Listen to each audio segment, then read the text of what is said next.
Hey everyone, welcome to my name is Nyssa. If you're new here, we are a large family living off-grid in Australia. I believe that I'm due to start the next video, so I'm starting it off as if it's a new video because I think I've got enough content to make the previous video and this one needs to start again. So it is currently Monday and it is late. It is 2:30 on Monday. And I need to get some more stuff done because I start work on Wednesday, so I've only really got the rest of today and tomorrow to get the last of the really important stuff done, and then Wednesday, Thursday, Friday I work, and then I'll have the weekend and the next couple of days to catch up with the stuff that's less, urgent. So the two things that are most urgent left, I think, are the pork gyoza, which I'll have to do this afternoon because I bought that pre-minced, and it's now 3 days in the fridge, which is fine. They say to use it within 24 hours. I find that you can get away with up to a week of beef and pork mince. They're both red meats. They're both, we have a chest fridge too. It's not like it's being stored in an upright fridge where the door opens and closes all the time. It's in the very bottom of the chest fridge. So I'm going to use that this afternoon, I think, and I'm going to wrap, couple hundred gyoza to go in the freezer, which will be meals for the rest of the month. There's a bunch of viral dumpling bakes and stuff that have done the rounds where you mix like red curry paste and coconut cream and stuff in the bottom of a baking dish, and then you put the frozen gyoza in it, and then you put foil over it and you bake it. I'm really looking forward to trying some of those things, and they will make a great winter lunch for the kids as well. So everyone loves the gyoza, and they're such a versatile thing. They can put in dumplings, gyoza, whatever you want. I'm going to do them in the gyoza shape because of the dumpling bakes and stuff, and the kids prefer them that way.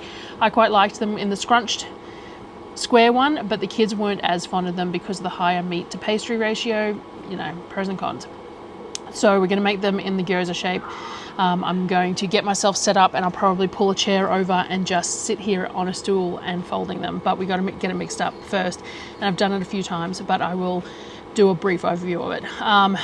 So yes, we're going to get the pork mince sorted for that, get that done. And yeah. The other thing was that I put the dehydrator on yesterday in the previous video, and then it poured rain all afternoon. So whilst it was pretty dry, I actually left it in the dehydrator overnight and have just put it on for a couple more hours now. I'm going to turn it off now because it's coming up to 3 o'clock. Probably in the next 20 minutes I'll turn it off and let it cool for an hour before I put it in jars, but just to get that last bit of moisture out of it because it rained so badly yesterday, I didn't want to put it in jars from that point because it just felt like there would be a little bit too much moisture in it. But everything is looking great in there, and I've actually left it all in there at the same time. So there's spinach, diced beans, mushrooms, and spring onions all in there, and most of it's going to be powdered for soup mixes anyway, so we just want it really, really dry. So we've got to do that. But anyway, let's get moving on the gyozas first. Darryl's gone into town. He's got a doctor's appointment and to pick up stuff from the post office and stuff. And we spent the morning finishing that job. We've finally finished that D&D job that was hanging over our heads, which has been part of the reason I haven't been able to get as much done either. We finished that this morning, so that is all done. Obviously, we have more work on the cards, and I actually have to do a bunch of training for the new job as well, a bunch through the education department online. So I need to get some of that done. I've got first aid course this week as well, so I've got to get the online theory portion of that done before the practical on Thursday. So yeah, we're going to be working through that. The kids start school next Monday too.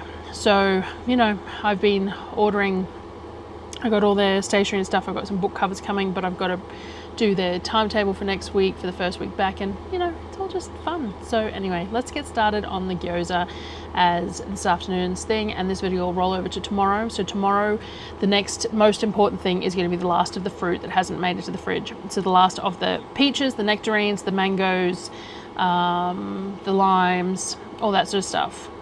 And I'm thinking I might make some pureed smoothie cubes up with some of it because the kids really like smoothies. I don't like them making big jugs of smoothie because I can't control the quantities, but if I make up some cubes, they can just make them in the individual blender. A cube of smoothie, a bit of milk or water or protein powder, whatever they want, and they can make one like that.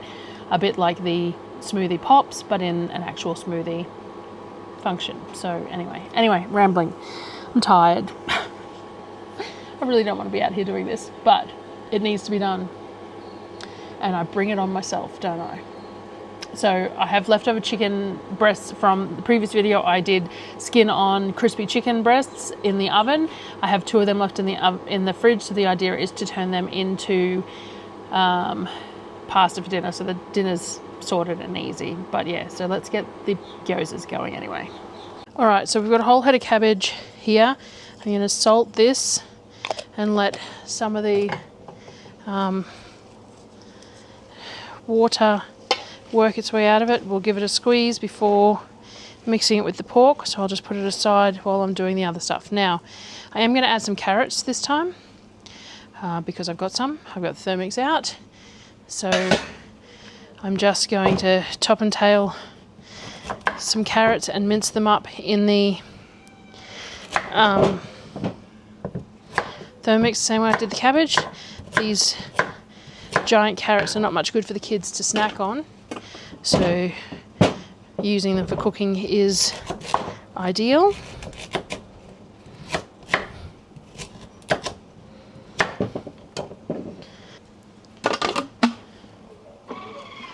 Diced up nice and fine,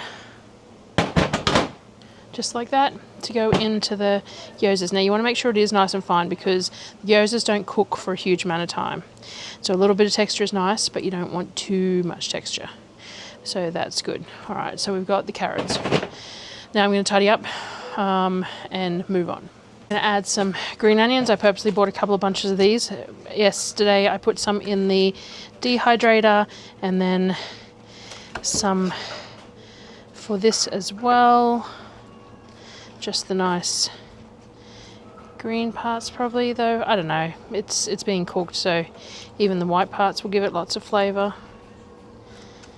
So a couple of these. I might just use all of them, as much as I like having green onions to use, and I have said numerous times I'm going to work on getting some growing as it cools down. There's a lot to get through in the fridge, and it's probably better off putting them all in this and ending up frozen than going bad potentially in the fridge. So I might keep some out for the pasta for dinner tonight, and other than that I might throw them all in. People say every time I use them, they say just keep the ends and grow them from the ends. I really just don't have anywhere to do that at the moment. I know it's simple, even especially if you did them in water or something, but yeah, it's just not feasible right this second. Actually, I've changed my mind. I'm keeping the ends of them. I'm going to see what I can do because Let Pot reached out to me the other day, which are a bench top hydroponic type herb garden thing, and asked me if I would be willing to give their product a go and share it with you, and I said yes, because that would be awesome. So that should arrive in the next week or so, and maybe that would be a good spot for some of these to go. I don't know. So I will hold on to them. I'll maybe put them in a glass of water or something, and we'll figure it out until then. All right, I managed to find a nice clean tea towel, which I couldn't find last time and had to wring all this by hand, which was super fun. So I'm going to put the juice in.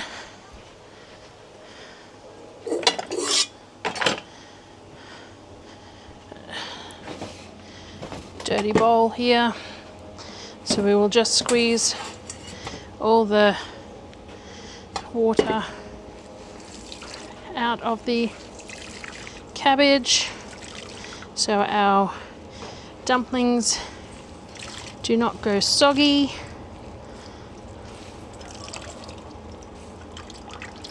I can never get as much as I would like out because it's really hard on the hands. Anything that requires grip is not my forte. So we're just gonna get as much as we can and then tip it into the bowl. So there's a good amount of water that came out of that. So now we've just got our cabbage. Now we've also got our carrot and our spring onions. And now I'm just going to grab the mince. We'll add our seasonings and we will be on our way. then comes a couple of hours of folding. All right, and our mince. Now, the ratios that I work on are about per kilo, and this is 4.2 kilos. So we're just going to put it all in. And this has been sealed and bagged in the bottom of the chest fridge. It's freezing. It's surprising there's no ice in it actually, because most things in the bottom of the chest fridge freeze, which is why we actually have a rack on the bottom, because if you put any fruit and veg or anything directly on the bottom of the chest fridge, then it freezes, which is no good. So, which is why we store some of this stuff way down the bottom. All right. So, pork mince in there. Let me get this all cleaned up. All right. Turned the camera off, and I didn't even realize it wasn't on. Well, I just did that. So, I don't know where I stopped it. We've added sesame oil, soy sauce, rice wine vinegar, garlic and ginger, I think that's about it. And we're going to add some cornstarch to it as well. And then we'll start folding. I'll put the ratios in the description like I did last time as a per kilo sort of a amount, so that you can put the relevant amount for your ratios. So I'm just going to add some cornstarch to this, and then I'll bring you back when I'm set up to start all the folding and stuff. Now, the one thing about using the pre-ground mince is that it's a lot less fatty. So it's not emulsifying quite the same way as it normally would, because the fat would create some of that emulsion. Now, if I had some lard on hand, I'd just add some lard to it, but I don't. I've only got that tallowy stuff, which probably would work, maybe, but it's in the fridge, so it's not liquid, so getting it to blend through would be a challenge, and I'm sure it'll be fine. But it definitely isn't quite as emulsified as I would normally do it. Now, I could add some egg whites to it as well. It's a lot of effort. I could bump the cornstarch up, but if you bump it too much, then it does inhibit the texture a bit too much. Like, it makes it nice and bouncy, a little bit of it, but if you add too much, it can be, yeah. So I think I'm going to leave it at that. I think it'll be fine.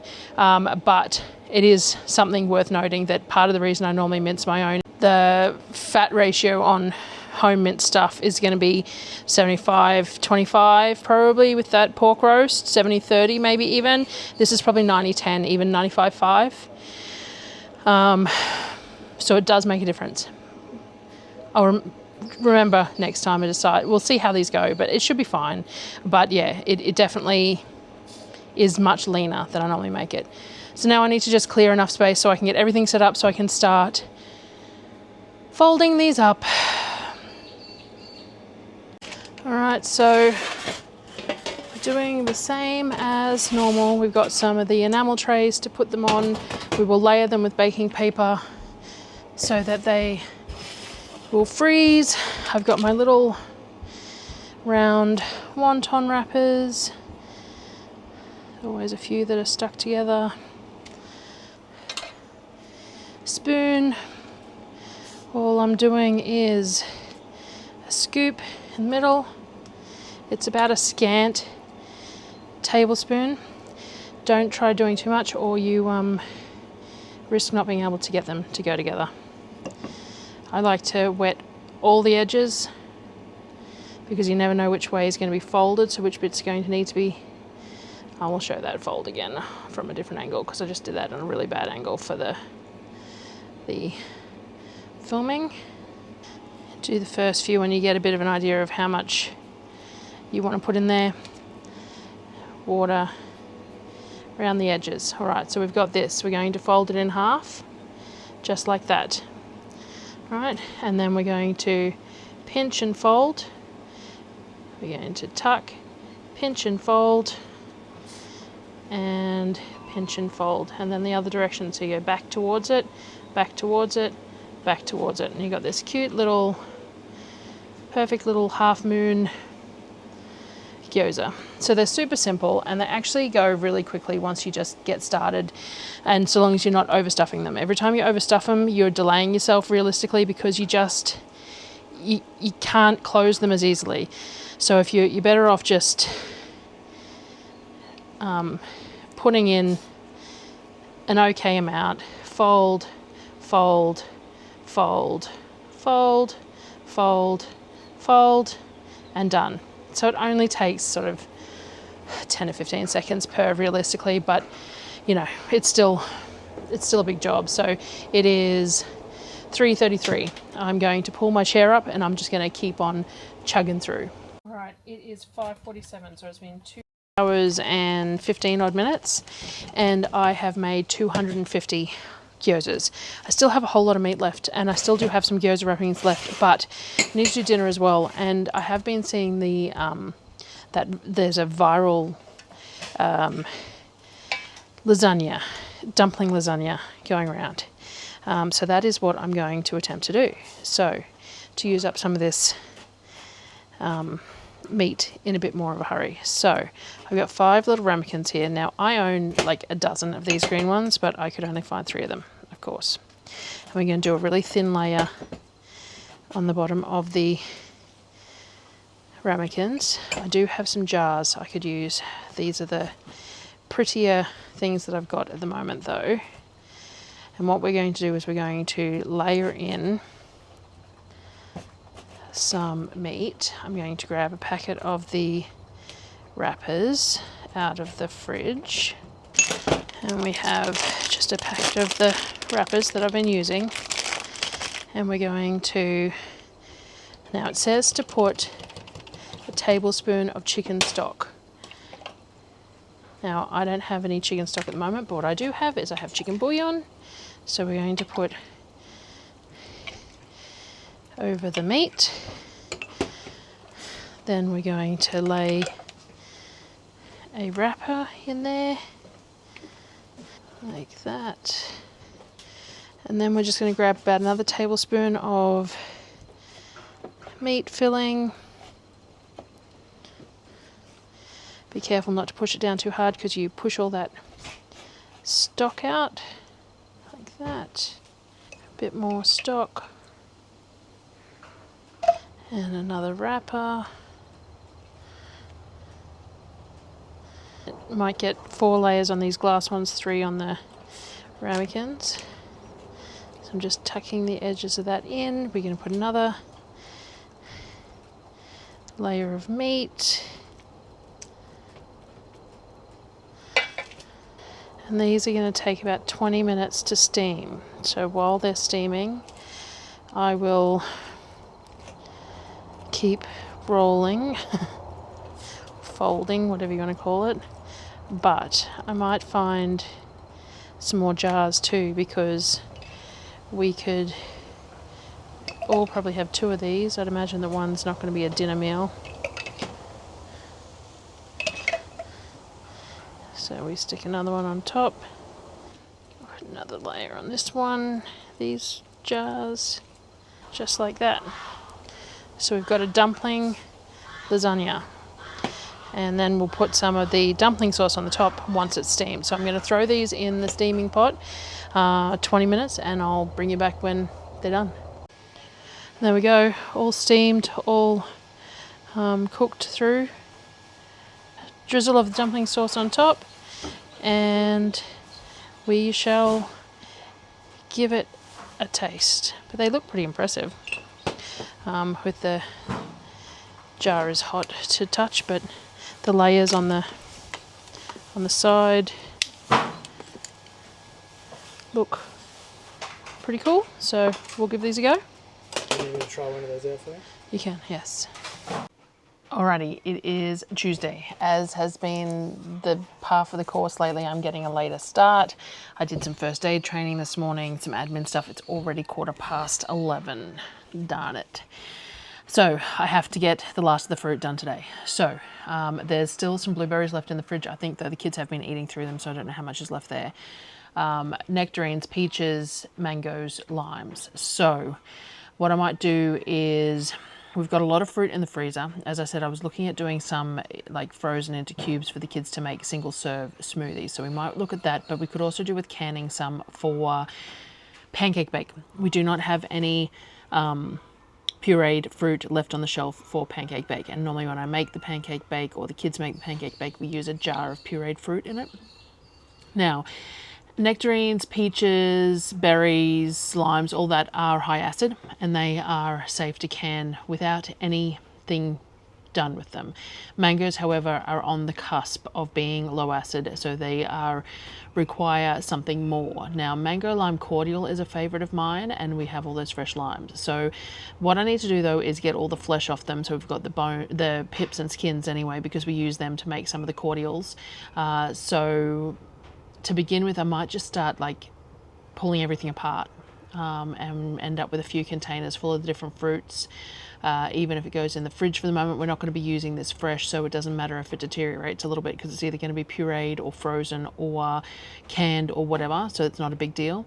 But just like work through it, make the mess of working through it all and get it all sorted. I will need to do some lunch shortly, but other than that, I think we just work through it. I might try and talk a child into helping me out and juicing some limes so that I can freeze some lime juice because I like to add that to my curries and stuff. But we will see how we go. So we'll just start pulling some fruit out, get a nice clean board, sharp knife, couple of bowls, and we'll go from there.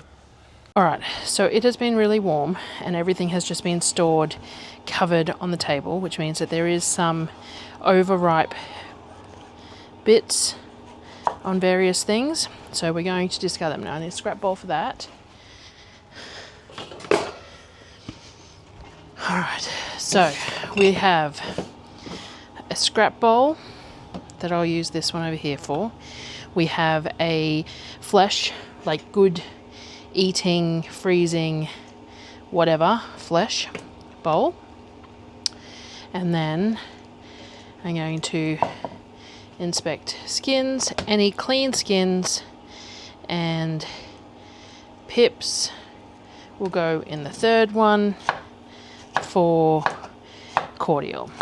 So we'll just cut the excess flesh off there, place it in with that, sample it because we can, pips in there, and that's how we're going to do it. Now, I just had a quick check too in the freezer. So the other piece of meat that is in the fridge at the moment is the ribs. I just checked the date on those. The date on those is the 27th. So I will cook them over the weekend when I have time. I was concerned I might have to do them today because I need the time to be able to do an all-day cook on them. But I can do them on the weekend. So we've still got those 2 skin-on chicken breasts that I purposely cooked to use for pasta, which will be tonight's dinner. So I don't have to do anything with them. There is some leftover chicken from lunch yesterday, so that can be lunch today with some salad or whatever.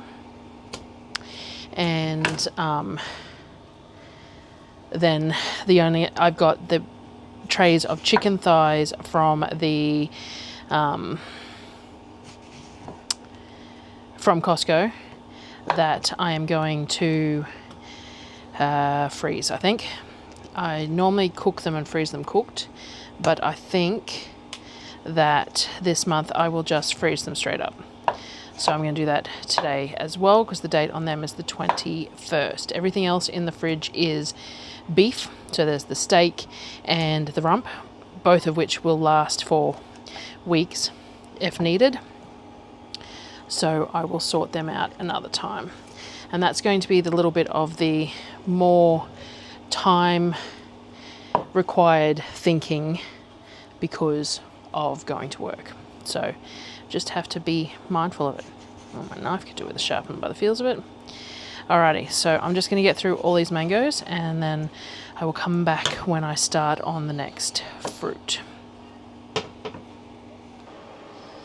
Alright, so now we've got peaches to do, and all I'm doing is cutting them around the middle, pinching a pip out. They're not going to be as neat as they could be. Some of these pieces are though, so I could, if I wanted to, slice some and can them in pieces, if that's what I decide I want to do. A lot of people peel their peaches, mind you. I'm just not that worried about it. It's too much effort.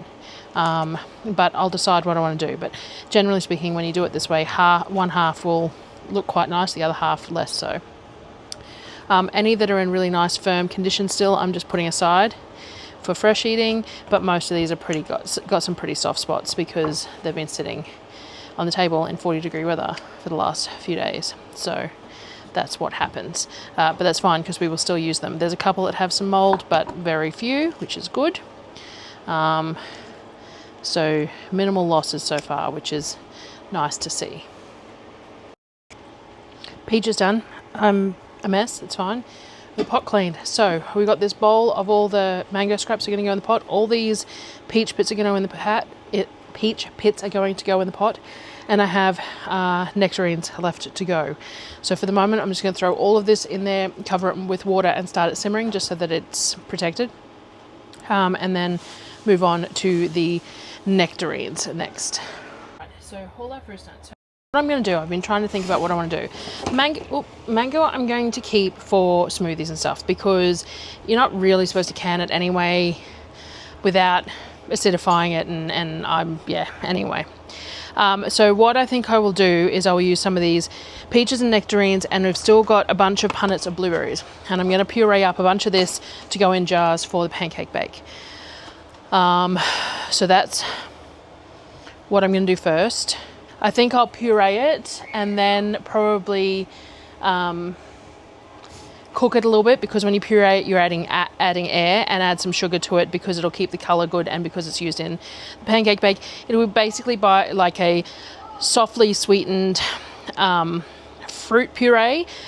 Realistically, a jar of it could probably be used in the slushy machine as well with some lemonade, so that's an idea as well. So I'm going to grab a Thermomix jug and I'm going to puree some of this up, probably all of it realistically. Might just put this mango in the fridge for the moment, freeze it maybe in ice cubes to use with the smoothies. I haven't really decided. A lot of the fruit that we use for the smoothies is the bananas and all that sort of thing, but it's already frozen and I don't really want to puree it and then refreeze it. So for this particular time, I don't know.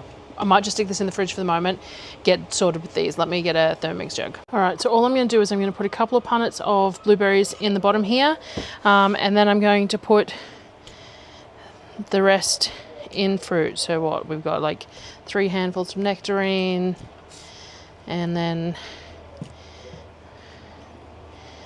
we've got some fruit flies hanging around, so we need to get this done. Peaches, nectarines up to sort of the fill line, and then I'm just going to puree them. So let's get this moving so that we can get everything packed away, and then I'm just going to can it in these 1 cup jars, and then that way it can be used for pancake bake. It can be used as a cup of sweetened fruit puree for the slushy. I might even crack open a couple of my passion fruit jars and throw some of that in here, because we need the passion fruit pureed, but it would be really tasty. But I don't want to have to puree it when I'm going to use it, sort of thing. So we're just going to puree that up. I'm going to grab a pot. So I did about speed 8 for about 20 seconds, and we've got a nearly smooth. I might take it just a little bit longer next time, just get a little bit smoother, but I'm pretty happy with that. So that's all I'm going to do. Check the blueberries, throw them in, throw the rest of the fruit in. Now we'll see how much. This is probably only going to fit 3 jugs worth, mind you. If I'm going to freeze some of it, then I'll probably add the mango into some of it. So I'll just keep going for the. All right, so that's 3 jugs worth. So I'm going to get this on and heating. I'll grab some ice cube trays out, and we might make some ice cube ones, and then we'll see what's left. We might make another load of this. I'm not sure how many jugs, though. I can't remember what literage this pot is, but the jugs are worth about 2 litres, and it was probably about 2 litres worth once it's, condensed down. So this could be 5 or 6 litres, which could be like 24 jars. So I may not need any more than this. It's always surprising how many of these jars. All right, so the cordial is still simmering. The skins and stuff are still simmering, as well as the pureed fruit. So I need to add a bit more water to the cordial, but the Berkeys are running through at the moment, so I need to wait for that to filter through. I'll add some more water to that. Now I've got the little ice cube trays. These are going to be a good size for those smoothie things, I reckon. So we've already got all the bananas and everything frozen. So what I think will be the thing is that like 2 of these and half a banana in the single serve smoothie cups. I think that will work well. So I pulled the mango back out. I'm going to do mango, blueberry, peach, nectarine, but I also am going to add some chia seeds into these little cubes as well for fiber for those smoothies, just to get some added goodness in there, and then they can add the protein powder as well if they want. All right, so each jug I'm just going to put a punnet of blueberries, some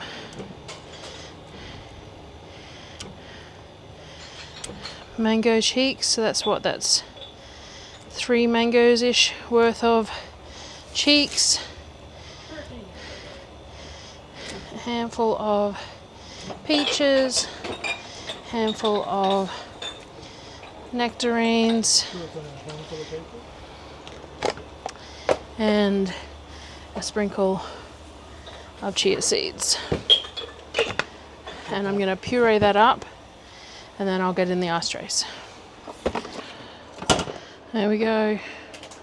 Super simple, but I think will work perfectly with the personal blender and make their smoothies just a little bit more consistent in their what's in them, which would also mean that they always taste good. Sometimes they make their smoothies, and as children are inclined to do, put more of something that they like in there because they think that will make it better, and more isn't necessarily the answer. So this will keep them a little bit more consistency with the flavors and stuff. So I just need to grab myself a spatula. All right, so I've got 11 of these. I reckon 2 and a half a banana would probably be a right amount in one of those personal things. Once they're frozen, we'll give them a test out. But that means that you've got like 3 smoothies per 7 smoothies per 2. So, you know, that's a fair amount there. And there's still plenty of frozen fruit in the freezer anyway. So to make smoothie pops and stuff with too, which we use less of in summer anyway. But I'm going to get these into the fridges. I still have some mango here that I need to do something with. I'm going to throw that back in the fridge at the moment, and we will turn the rest of this into another pot to go in jars. So Darryl's washing the jars at the moment. The stuff on the stove, 30 jars. He's a little bit whingy about it. And I'm going to add some sugar to the berries just to keep the colour good for the canning and stuff like that. And then we'll start filling those. Right, so my chest fridges are absolutely like stacked to the lids. So I definitely need to get all of this sorted onto the shelves. And then need to work my way through some of the stuff in the freezers as well. Now I added some sugar to this, probably about 750 grams maybe, 500 to 750 grams, and I added the juice of 2 limes it'll brighten the colour as it's canned. I just need to get it in the jars. Now best way to do that is with a funnel. I don't actually have a funnel that fits a 63ml jar, or I do, but I don't know where it is.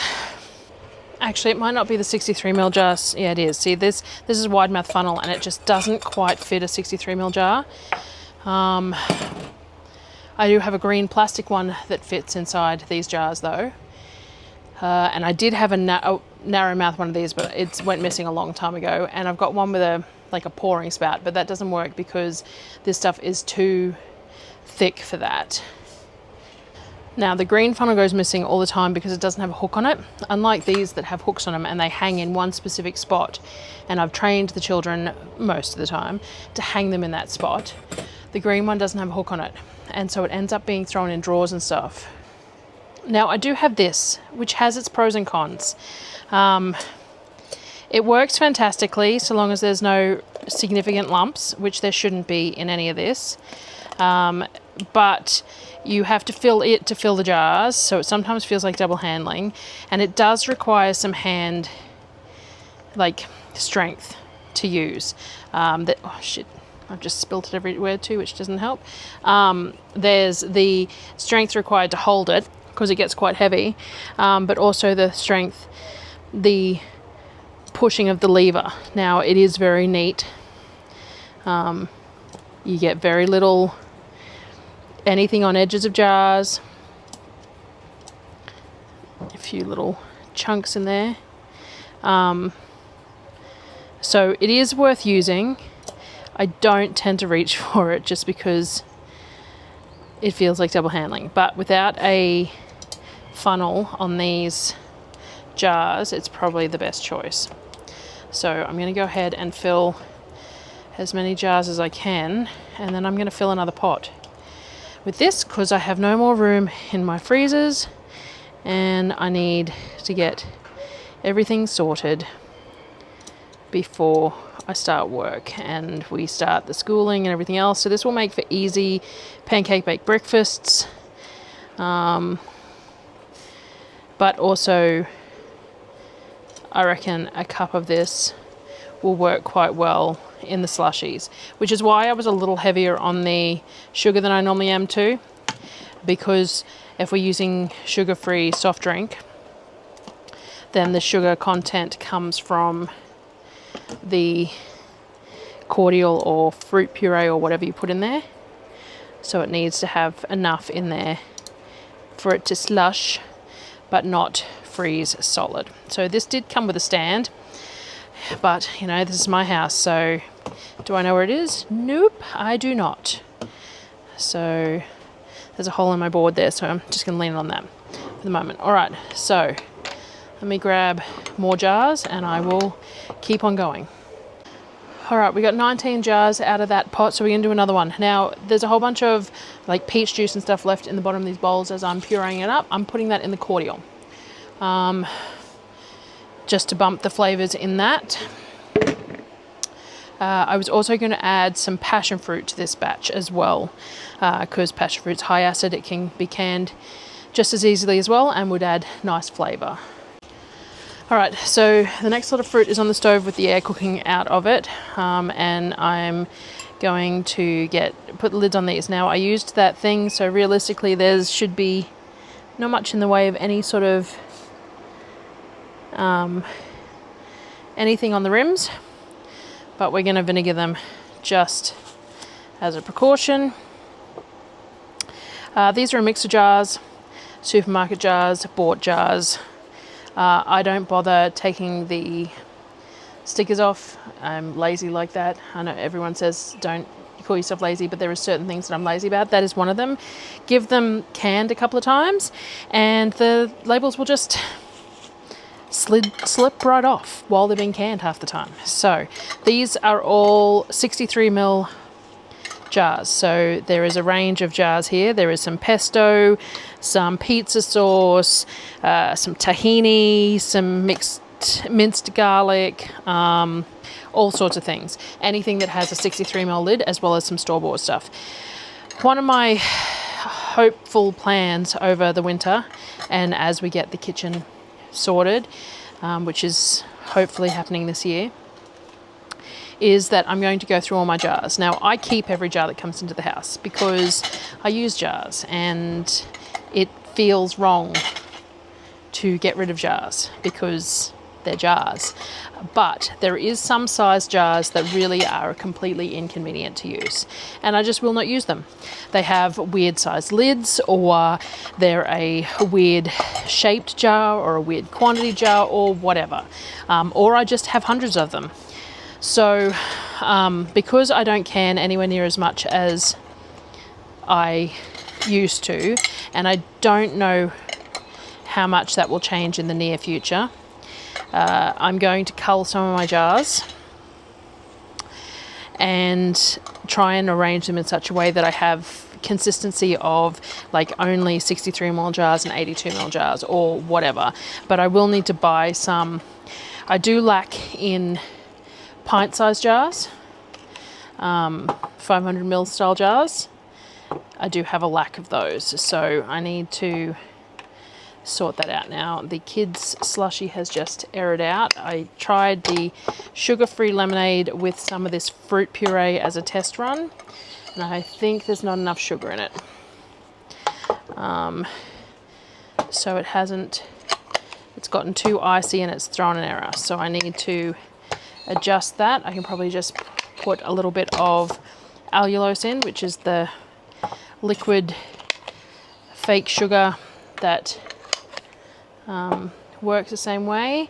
I could put something, I've only got caramel syrup in the kids, like in sugarful syrups, or maybe some flavor stuff. I'll have a look anyway. I'm gonna need to do that. So anyway, 19 jars.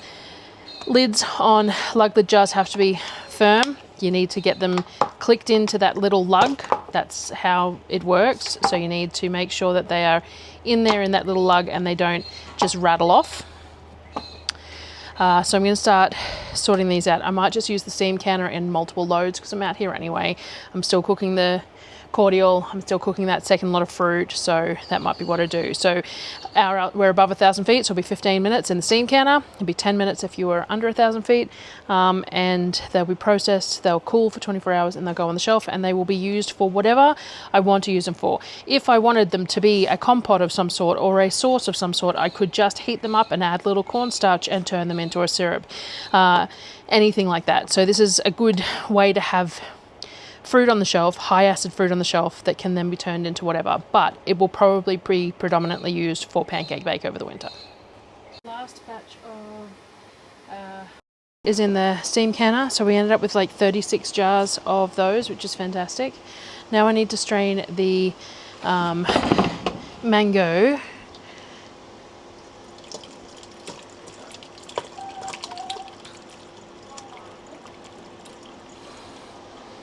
out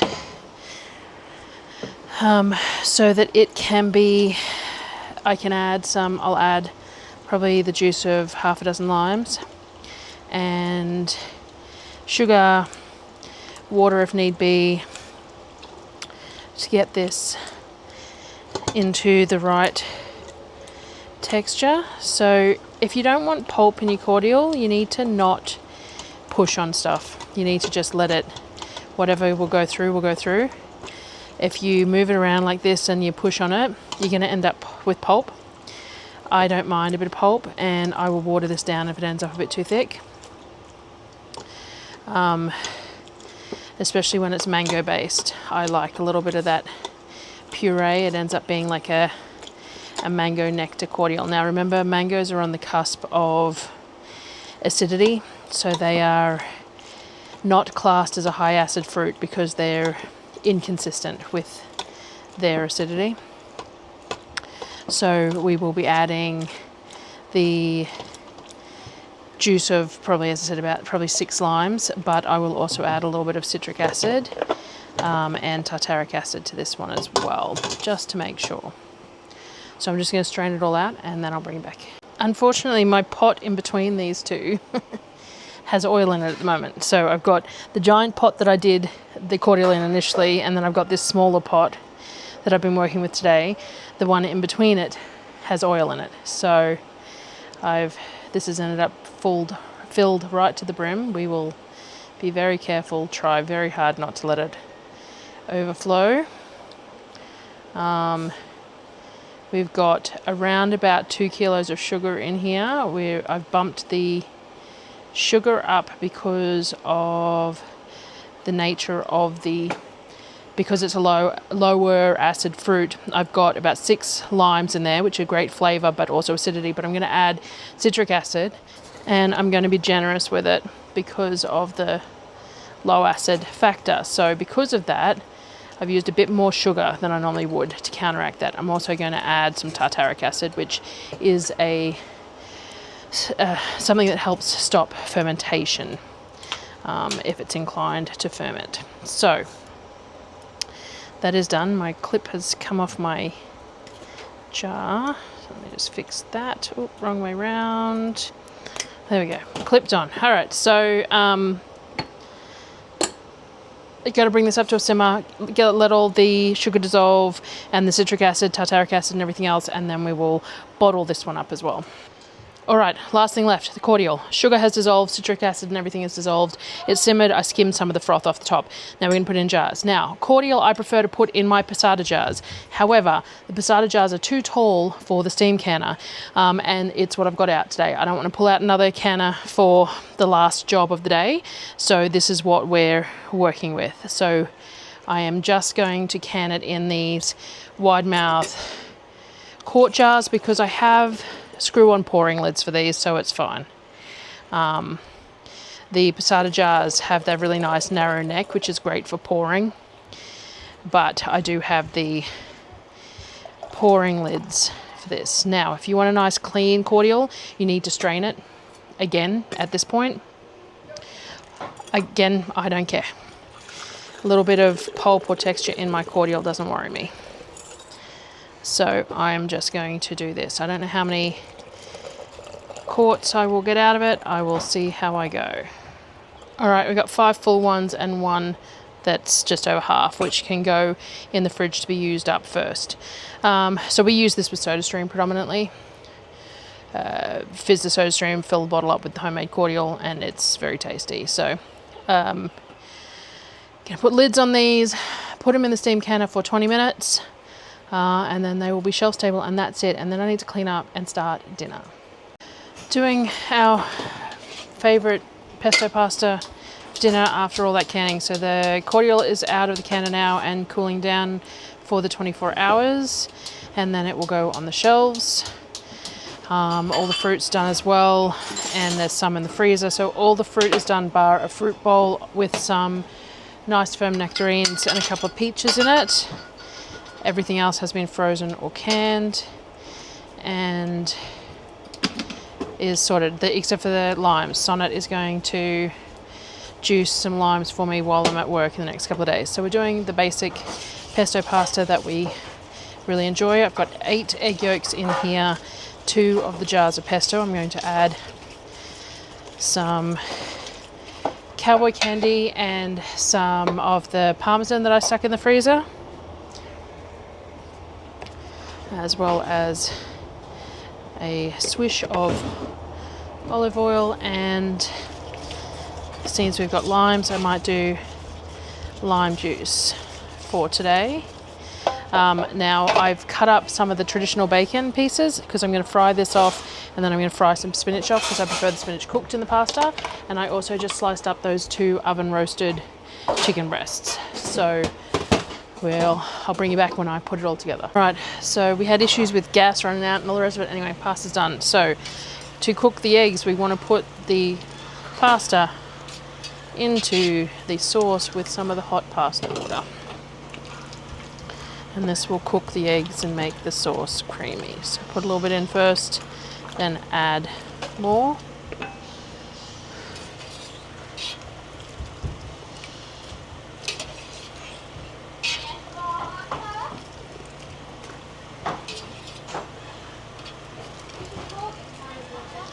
My hope is that there'll be some leftovers of this, so I cooked both packets of the pasta. We shall see.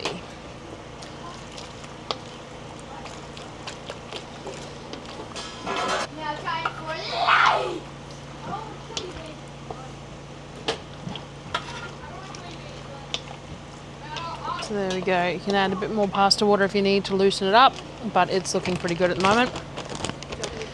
And extra sprinkle of parmesan, and it's done. So that's dinner. So all the canning's done, dinner's done, and I'm gonna sign off for this video.